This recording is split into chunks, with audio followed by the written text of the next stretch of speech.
ഇന്നെൻ്റെ ബെസ്റ്റ് ഫ്രണ്ടിൻ്റെ house warming ആയിരുന്നു കേട്ടോ.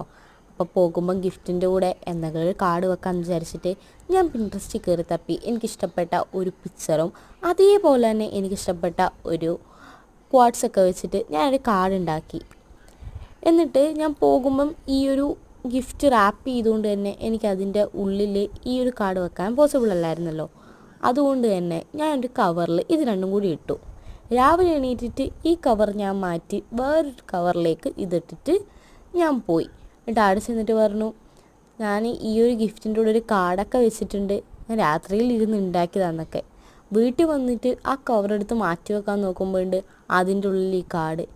എന്നല്ലേ ചെയ്യുക? അപ്പം നിങ്ങൾ ഉണ്ടാക്കുമ്പം നിങ്ങൾ ഇങ്ങനത്തെ അബദ്ധമൊന്നും പറ്റാതെ നോക്കുക കേട്ടോ. അതേപോലെ തന്നെ നിങ്ങളുടെ ആരെങ്കിലും ഹൗസ് വാമിങ് വരുമ്പം നമ്മൾ ഗിഫ്റ്റിൻ്റെ കൂടെ ഇങ്ങനത്തെ എന്തെങ്കിലും ചെറിയ ചെറിയ ക്രാഫ്റ്റൊക്കെ ചെയ്തിട്ട് നിങ്ങൾക്ക് കൊടുക്കാം കേട്ടോ. നിങ്ങൾക്ക് എല്ലാവർക്കും ഈ വീഡിയോ ഇഷ്ടപ്പെട്ടിട്ടുണ്ടായിരിക്കും എന്ന് വിചാരിക്കുന്നു. അപ്പോൾ ബായ്.